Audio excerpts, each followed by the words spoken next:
deskama pracuji už po několikáté. Poprvé jsem se s nimi setkal zhruba před rokem. A proč Novatop? S Novatopem už jsem několikrát dělal a měl jsem s tím jenom ty nejlepší zkušenosti a jsem s tím maximálně spokojený, musím říct.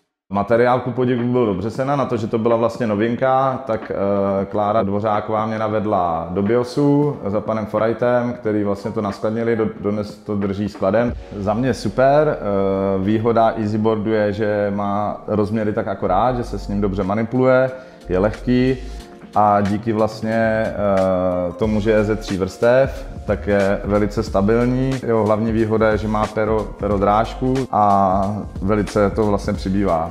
Hlavní výhoda je, že klasické palubky můžou působit tak jakoby starobylé. Tady vlastně zachováte vzhled dřeva a zároveň prostě moderní, získáte takový moderní prostě styl.